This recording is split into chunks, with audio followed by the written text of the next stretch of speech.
मुझे यही करना होगा। करीम साहब को सब बताना होगा, वरना सारा इल्जाम मुझ पर आ जाएगा।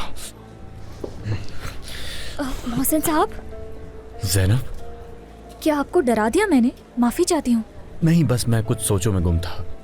करीम साहब अपने कमरे में मौजूद हैं, आप जाके उनसे मिल सकते हैं। ठीक है ज़ैनब, मैं चला जाता हूँ। बहुत शुक्रिया।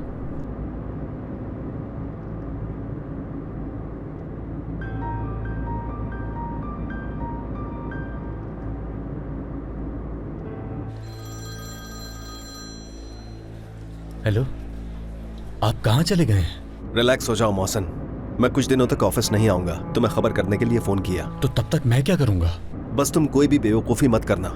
ऐसे काम करो जैसे कोई भी मसला नहीं है, ठीक है मोहसिन? मैं कोई ना कोई हल निकाल कर तुम्हें बता दूंगा, फिक्र मत करो। ठीक है हसन साहब, मैं आपके फ़ोन का इंतज़ार करूंगा।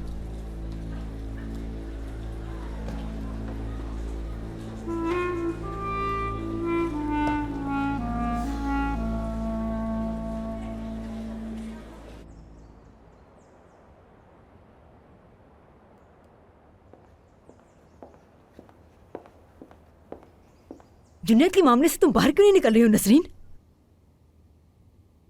आखिर किस दिन तुम्हें अकल आएगी, बताओगी मुझे? अम्मी, अपनी आवाज नीचे रखे तो बेहतर होगा। मैं क्या कर रही हूँ मैं अच्छी तरह जानती हूँ। कुछ भी नहीं जानती हो तुम, समझी? दिन ब दिन हम मुश्किल में पड़ते जा रहे हैं। पता नहीं तुम्हें समझ में क्यों नहीं आ रही। जुनैद अपने साथ साथ हमें भी मरवाएगा। अम्मी, क्या आपने ये सोचा है कभी कि अगर जुनैद की शादी किसी तरह फिलिस से हो जाए तो क्या होगा? तो क्या होगा? मैं आपको बताती हूँ कि क्या होगा।